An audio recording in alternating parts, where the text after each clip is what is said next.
Millions of protesters across the country this week have communicated their passion and their pain.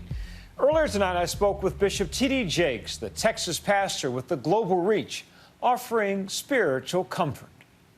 Bishop Jakes, thanks so much for being with us.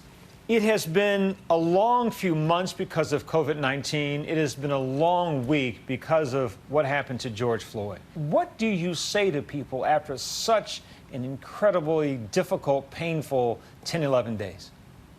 After 8 weeks of being sheltered in place, we came out the door to multiple murders, lacks of jobs, shaking economy, all of that simultaneously is a lot to handle.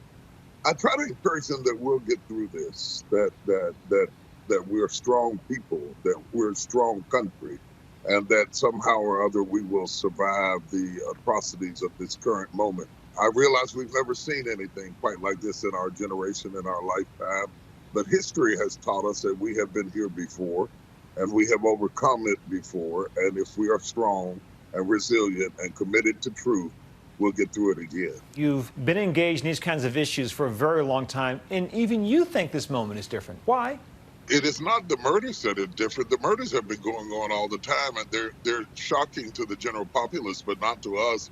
It's just that the ones that are caught on camera become more well-known, but there are many more that are never caught on camera. What is different, though, is to look on the television and see masses of white people walking with black people and brown people.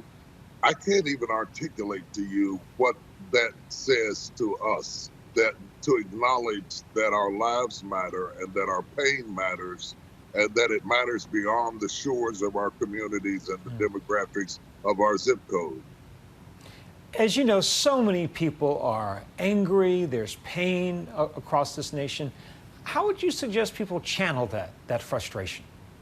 We have to channel the anger into action. I might also underline the fact that anger is a part of grief, and we are still in the process of burying George Floyd. Now, I ask this next question, Bishop, thinking of my late grandmother who would always say, God doesn't put heavy burdens on weak shoulders. Our country is dealing with a confluence of crises, right? A pandemic, the collapse of the economy, and now racial protests. When is enough enough? The pandemic took us all by surprise, and it brought with it the economic conundrum that we find ourselves in. As it relates to the social unrest, it has been coming to a head for years. But the voice of this generation has risen to such a pitch that it cannot be ignored. We're starting to see some real change. Bishop, I think I hear optimism in your voice. If you had interviewed me a couple of weeks ago, you would hear none at all. But I am encouraged that the other 3 officers have been arrested. I am encouraged that the legal proceedings for Brother Arbery has been underway.